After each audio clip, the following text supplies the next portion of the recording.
नमस्कार दोस्तों, आज के पोस्ट में हम एक फैमिली कहानी लेकर आए हैं जो आपको ज़रूर पसंद आएगी। ये कहानी अगर आपको पसंद आए तो वीडियो को लाइक ज़रूर करें और हमारे चैनल SB के कहानियाँ को सब्सक्राइब ज़रूर करें। तो चलिए दोस्तों, वीडियो शुरू करते हैं। मैं हारा थका बेमन सा आज ऑफिस से घर आया ही था कि मेरी नज़र सामने किचन से आती मेरी पत्नी पर पड़ी। वो देखने से ही काफ़ी उखड़ी उखड़ी लग रही थी। उसकी मनोदशा देखते ही मैं समझ गया था कि जरूर ही कोई तो बात है, इसलिए शिवानी इतनी रूखी रूखी सी लग रही है। मैंने हाथ मुंह धोए हुए थे, इसलिए मैंने उससे तौलिया मांगा। उसने बिना कुछ बोले मुझे तौलिया लाकर दे दिया। मैंने उसे कंधे पर हाथ रखते हुए पूछा, शिवानी क्या बात है, आज तुम कुछ उखड़ी उखड़ी सी लग रही हो। तो उसने मुझे खा जाने वाली नज़रों से देखा और भड़कते हुए बोली, आपको क्या है, फिर चाहे बेटी ट्यूशन से फीस ना देने की वजह से बेइज्जत करके भगा दी जाए, या फिर बेटे पर स्कूल ड्रेस के जूते ना होने की वजह से उसे स्कूल की फुटबॉल टीम में खिलाने से मना कर दिया जाए। आपको क्या, आपको तो बस सुबह 9 बजे जाने और शाम को 8 आने और फिर चद्दर तान के सो जाने के अलावा एक पल की भी चिंता नहीं है। और ना मेरा कोई ख्याल। डॉक्टर ने पिछले महीने ही दवाई कराने को कहा था, नहीं तो मर्ज कभी भी अपने पैर जरूरत से ज़्यादा पसार सकता है। कभी तुमने ध्यान से देखा है मेरे चेहरे की ओर? ये झुर्रियाँ, बेउम्र पकते हुए बाल, जवानी में ही बुढ़िया बनती जा रही हूँ। एक पैसे की दवा नहीं नसीब नहीं है मुझे।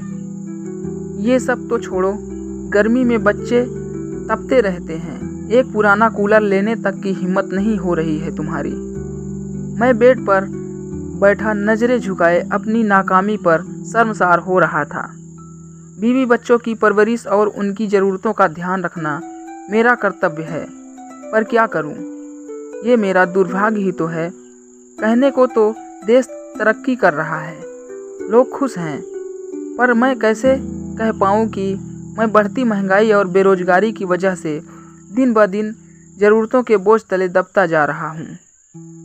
बिजली के बिल से लेकर घर के राशन पानी तक की कीमतें आसमान छू चुकी हैं और पगार बढ़ाने के नाम पर दफ्तर में धमकी दी जाती है। नौकरियां कभी भी जा सकती है, काम नहीं है ऑफिस में, इसलिए वही पुरानी पगार पर काम करना मजबूरी बन चुकी है। ऐसे में क्या ही करूं? मैं बैठा बैठा अपनी परिस्थिति से दो चार हो ही रहा था कि घर की दरवाजे पर किसी के आने की दस्तक हुई। बच्चों ने गेट खोल कर देखा तो पिताजी थे। अपने दादाजी को देख के बच्चे तो खुशी से उछल गए, लेकिन मेरी सांसें तेज हो गई। पत्नी ने फिर से मेरी तरफ ऐसे देखा जैसे मानो वह कह रही हो, अपना पेट पालने के लिए तो अपनी आंतें और गुर्दे गिरवी रखने के दिन आ गए हैं। अब ऐसे में पिताजी अकस्मात आए हैं तो जरूर ही कोई आर्थिक समस्या को लेकर ही आए होंगे। मैंने भी नजरें चुराते हुए एक बार शिवानी की ओर देखा, पर कुछ कह पाने की स्थिति में नहीं था, इसलिए जल्दी से उठ के पिताजी के पास गया और नजरें चुराते हुए उनके चरण स्पर्श कर उन्हें बैठने को कहा। शिवानी ने भी उन्हें चरण वंदन किया और खाना खाने के लिए कहते हुए किचन में चली गई। अब मैं और भी अकेला महसूस कर रहा था। शिवानी तो मुंह छिपा के किचन में जा चुकी थी। मुझे डर था पापा कहीं पैसे की कोई बात ना कर दें, इसलिए मैं जल्दी से जल्दी बच्चों को बुला के उनके पास किया और खुद वापस कमरे में चला गया। पिताजी भी मुझे जाते हुए देख रहे थे। मैं किचन में आया तो शिवानी ने कहा, पिताजी जरूर ही किसी आर्थिक मदद की आस करके आए होंगे। ऐसे में इन्हें हम ही याद आते हैं। बड़े वाले भाई साहब को कोई याद नहीं करता। देने के नाम पर उनका नंबर आता है और जब कोई ज़रूरत हो तो सब लोग हमारे यहाँ आ जाते हैं।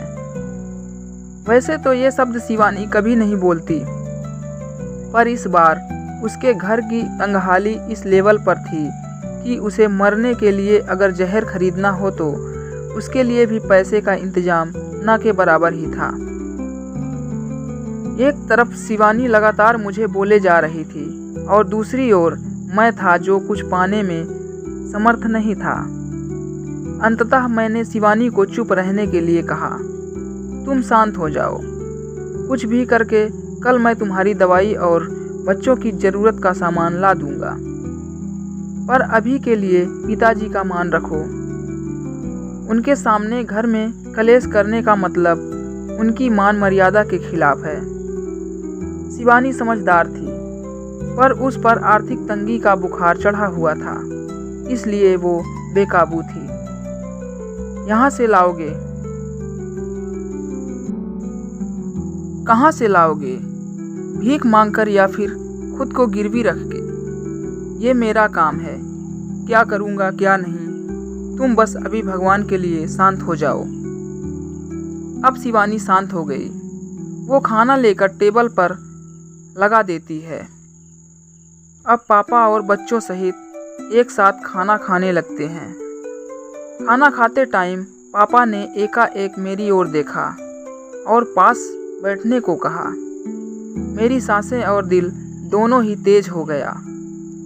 कहीं पिताजी कोई मांग ना कर दे, क्योंकि मेरे पास अभी देने के नाम पर केवल वक्त ही था। उसके अलावा मैं जुबान भी नहीं दे सकता था। पिताजी बोले, देखो अभी काम जोर चल रहा है, खेती का काम बहुत है, इसलिए अभी की ही गाड़ी से वापस जाना पड़ेगा। मैं यहाँ रुक नहीं सकता हूँ। तुम्हारी माँ बहुत चिंता कर रही थी। पिछले कुछ महीनों से तुम फ़ोन और बात बहुत कम कर रहे हो, और ऐसा तुम तभी करते हो जब तुम किसी परेशानी में होते हो। ये तुम्हारी बचपन की आदत है, इसलिए माँ के जोर और मुझे मुन्ना और मुन्नी की याद सता रही थी, इसलिए मैं आ गया। यहाँ तक तो ठीक था। अब मैं अवाक बैठा था कि अब पापा क्या कहने वाले हैं।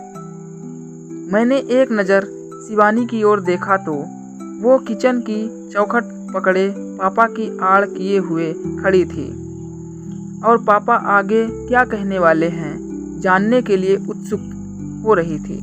लेकिन आगे पापा ने अभी कुछ कहा नहीं, बस खाना निपटाया और मुंह हाथ धोए। अब पापा ने अपने कुर्ते की जेब में से हाथ डाला और एक नोटों की गड्डी निकाली और मेरे ओर बढ़ा दी। ये देखकर मैं अवाक और सकते में आ गया। एक पल के लिए मैं स्तब्ध और निशब्द ही खड़ा रहा। पिताजी ने कहा, अरे पकड़ो भी भाई, अब इतने बड़े भी नहीं हो गए कि हमारी दी हुई आशीर्वाद को ग्रहण ना कर सको। वैसे भी इस बार फसल अच्छी हो गई थी, इसलिए कोई दिक्कत नहीं आई। अब उन्होंने शिवानी की ओर इशारा करते हुए कहा, बहू का और बच्चों का अच्छे से ध्यान रखो। देखो कितनी कमज़ोर हो रही है, और अपना भी। उन्होंने पैसे मेरे हाथ में रख दिए। मेरी आंखें भर आई थी और वो बचपन के दिन याद आ गए, जब पापा हमें स्कूल जाते वक्त 4 आने ऐसे ही हाथ फैलाने पर रख दिया करते थे। पर बस अंतर इतना होता था, उस वक्त मेरी आंखें झुकी हुई नहीं बल्कि प्यार और दुलार से ऊंची होती थी।